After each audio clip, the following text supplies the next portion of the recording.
at the Royal Society of Arts in the presence of Dr. Kissinger. In his lecture, Professor Tu made a strong and convincing argument on using spiritual humanism as a pillar for building a peaceful 21st century China. For me, the lecture was nothing short of total enlightenment. Tonight, I'm so grateful that Professor Tu and his wife, A. Bei, take time from their packed schedule in London to join us for the China Day night. We very much look forward to Professor Tu sharing his thoughts on what Confucianism can offer to economic growth in the 21st century world. Now, Professor Tu, please.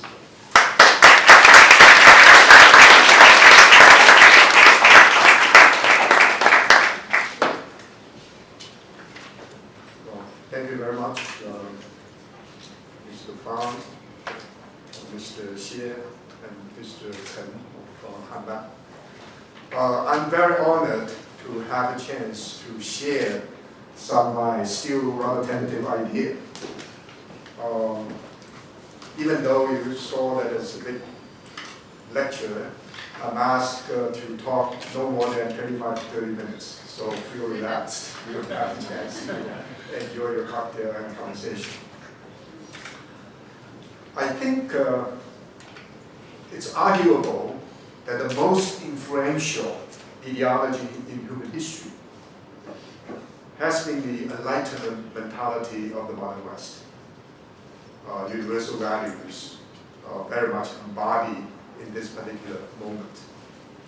So all the other traditions, whether Indian, Chinese, Islamic, African, and so forth, will have to be adjusted, adapted to this incredibly powerful force of modernization based on the Western Enlightenment since 18th century.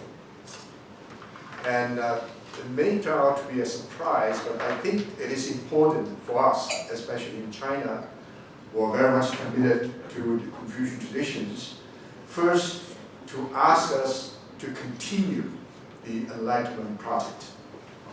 Of course, there are a lot of critical reflections by feminists, by environmentalists, by people like communitarianists, and religious pluralists, or cultural multiculturalists.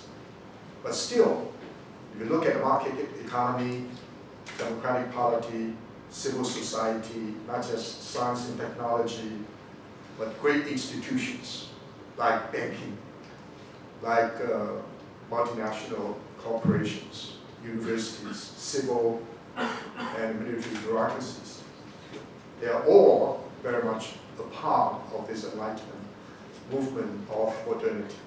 So this is something that we need to take into consideration, especially in China.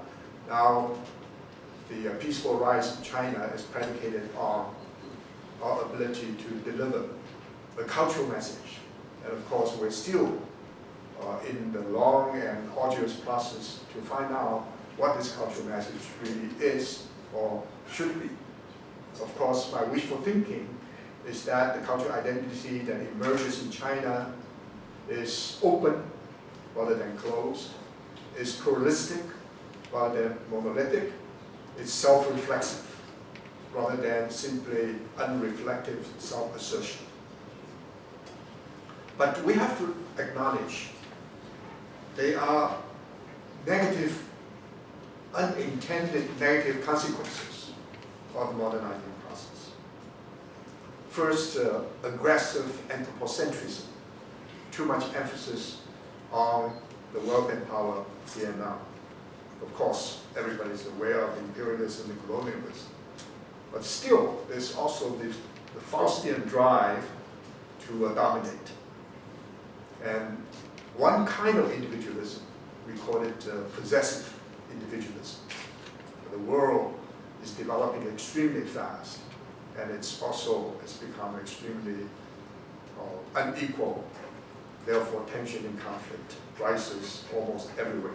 And there's a great deal of reflection on the part of some of the most brilliant minds in the West and trying to find ideas like inclusive capitalism to revitalize capitalism according to values that are not reducible to simply the idea of the economic man.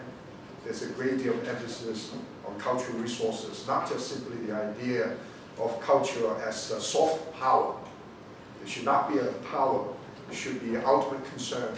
It should be something that we believe in, something we can share. There are a number of very prominent ideas in the Confucian tradition, but of course in Buddhism, in Taoism, in some of the monotheistic traditions as well, even in African and other nativistic traditions. These are all areas that we can learn, we can benefit from. One particular feature of Confucianism in this situation is a learning civilization. The first character in the Analects is 学, to learn. To learn to be human. It's not simply to learn in order to acquire knowledge or to internalize some skills. It's learn to develop oneself, to build one's character, and therefore you can actually characterize the Confucian tradition as a kind of self-cultivation philosophy.